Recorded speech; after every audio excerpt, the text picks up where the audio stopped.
El recuento de los daños, la operación Cicatriz. Lea a Mario Maldonado, una de las plumas financieras y políticas más influyentes en este país. Querido Mario, buen día, ¿cómo estás? Mi querido Luis, muy buenos días, qué gusto saludarte a ti, al auditorio de MBS, como todos los lunes. Pues sí, mira, este miércoles se cumplen 3 semanas apenas, o ya 3 semanas, como quieran verlo, de que Claudia Sheinbaum fue elegida como la virtual candidata presidencial de Morena para el 2024, ya recibió este polémico bastón de mando de manos del presidente López Obrador, que vaya que ha generado polémica también por lo que significa este bastón de mando de pueblos indígenas, y pese a que se apuró Claudia Sheinbaum en tratar de que pues se hiciera esta operación Cicatriz después de lo que fue este accidentado proceso interno de Morena, donde prácticamente todos los que participaron, salvo Claudia Sheinbaum, pues evidenciaron irregularidades y malas prácticas en cómo se hicieron las campañas.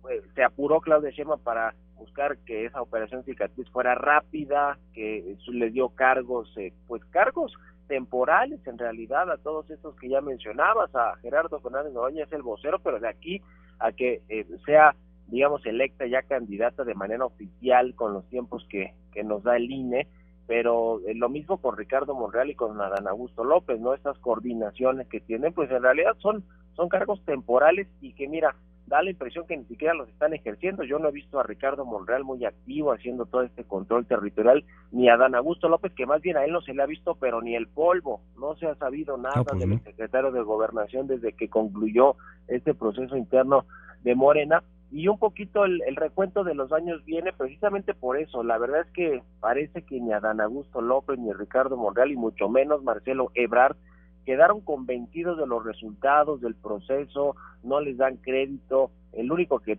no lo reconoció claramente es Marcelo Ebrard y todavía está en veremos qué va a hacer, cuál va a ser el futuro. Hay quienes dicen, sus cercanos, dicen que va a buscar la impugnación de todo el proceso interno de Morena ante el Tribunal Electoral del Poder Judicial de la Federación y a ver si le da la razón o no y si puede hacer algo. Yo lo veo prácticamente imposible. Dicen que tampoco tiene la puerta cerrada ya de plano con la oposición, con el Movimiento Ciudadano, con el propio Frente Amplio por México. Ya veremos qué pasa con Ebrard. Pero con respecto a, por ejemplo, a Dan Augusto López, esta figura pues muy relevante en el último tramo del gobierno del presidente López Obrador como secretario de Gobernación, y de quien se decía que podía ser una corcholata que fuera el caballo negro, que diera la sorpresa. Bueno, no solo no dio la sorpresa, sino que se fue hasta un cuarto lugar de las 6 corcholatas, el cuarto lugar, y dejando a Monreal en el sexto.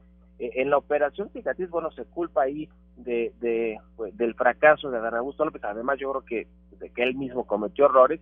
A Arturo Ávila, quien fue quien lo coordinó prácticamente toda la campaña, dicen que bueno, pues él recibió dinero de los empresarios y que no lo terminó canalizando completamente a las actividades del exsecretario de Gobernación. Él fue el que llevó a Andrea Chávez y a Abraham Mendieta, al equipo de Adán Augusto López, y bueno, pues conocemos lo que sucedió, ¿no? Fue desastrosa esa campaña y finalmente lo dejó en el cuarto lugar de las corcholatas.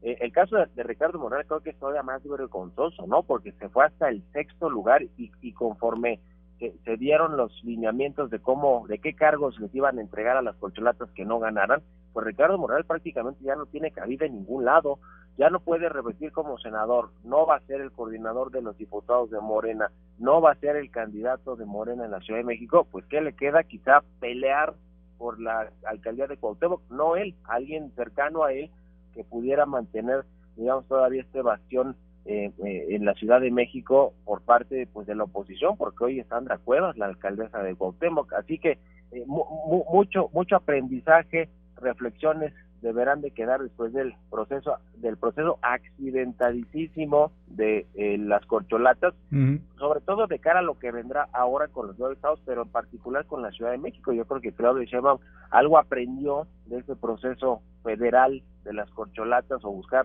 la candidatura presidencial, para saber pues cómo va a jugar las fichas con Omar García Harfuch, con Clara Brugada, con el mismo Hugo López-Gatell, a quien ya pues le dio su visto bueno la jefa de gobierno. Pero también hoy se define, entre hoy y mañana, creo que es hoy cuando va a definir Mario Delgado, el presidente de Morena, si va a competir o no finalmente por la candidatura de la Ciudad de México. Yo creo que no va a ser así, creo que se va a quedar en Morena, pero algo deberá de servir todo este accidentado proceso para las candidaturas, las 9 que faltan por definir en Morena, mi querido Luis.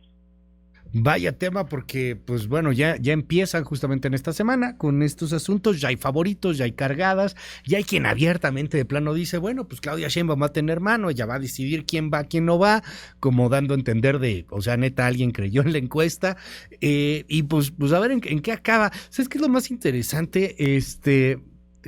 A lo mejor un tanto triste, nostálgico el asunto, pero pues en qué va a acabar Ebrard, caray. O sea, no veo que el presidente le quite el bastón de mando y se lo dé, ¿no? A Ebrard. Y no creo que tampoco lo vayan a aceptar en MC. ¿Tú qué ves? ¿En dónde ves al ex canciller? Uno de los grandes políticos mexicanos. En algún momento le decíamos, creo que tú también lo mencionaste así, como el bombero de la nación, querido Mario. ¿Dónde lo ves? De mucha confianza del presidente López Obrador durante por lo menos la primera mitad de su gobierno, que fue el bombero, el apagafuegos de todos los temas, no solo los que tenían que ver con la Cancillería, sino con todos los temas importantes del país.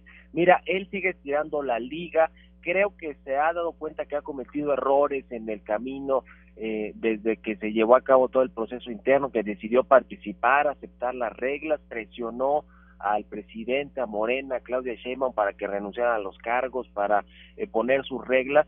Se le fueron cumpliendo algunos de estos caprichos a Marcelo Ebrard, pero ya a la hora del proceso parece que las cosas no le fueron saliendo bien, y creo que la estrategia de no romper con Morena, pero tampoco irse con la oposición y tampoco aceptar el resultado, irse a las impugnaciones, no le ha resultado del todo, sobre todo porque ha perdido mucho foco mediático, ha perdido muchos reflectores. Ahora que está haciendo su gira de nueva cuenta, pues no tiene ya la prensa y a todos los medios y en las redes sociales queriendo saber qué va a hacer, porque digamos que llama a conferencias para decir que va a mantenerse en Morena, pero que quiere que respeten las impugnaciones que hizo y todas las irregularidades que se mostraron y que claro que las hubo. Yo lo que te decía, su gente cercana dice que la última instancia para tratar de echar atrás este proceso de Morena es el Tribunal Electoral. Mira, incluso si el Tribunal Electoral del Poder Judicial le da la razón a Marcelo Ebrard, es una decisión de partido, de Morena. No creo que el presidente Mario Delgado y el presidente López Obrador y la misma Claudia Sheinbaum digan, bueno, pues ya el Tribunal Electoral dice que tenemos que reponer el proceso y vamos a hacerlo de nueva cuenta. No va a suceder. Creo que ese es el último escalón que le queda a Marcelo Ebrard, pero tampoco se descarta dentro de su propio equipo cercano al ex canciller que pueda volver a coquetear con la oposición. El problema es que la oposición pues cada vez está más cerrada para Marcelo Ebrard, porque ya tienen amarrados a sus candidatos o candidatas, aunque hay quien tampoco descarta que en una de esas Xochitl Gálvez pues no termine de dar el ancho para ser candidato y de frente pudiera voltear a ver a Marcelo Ebrard como opción emergente. Lo mismo Movimiento Ciudadano con Samuel García, con tantos problemas que tiene para dejar el gobierno de Nuevo León e irse a competir. Es decir, creo que, como dicen en política, nada está escrito, mi querido Luis, y Marcelo Ebrard pues en una de esas todavía tendrá opciones para aparecer en la boleta de la presidencia o de las candidaturas presidenciales del próximo año. Ya veremos qué sucede con el canciller, pero de lo que es un hecho es que ha perdido mucha atracción, mucha fuerza mediática en los últimos días y semanas. Te mando un abrazo, Mario Maldonado, te seguimos en tu red. Estoy en Twitter, en o en X, en @Mario Mal, y también en @El CEO con la información financiera y económica. Un abrazo, mi querido Luis, y muy buenos días. Mil gracias, es Mario Maldonado.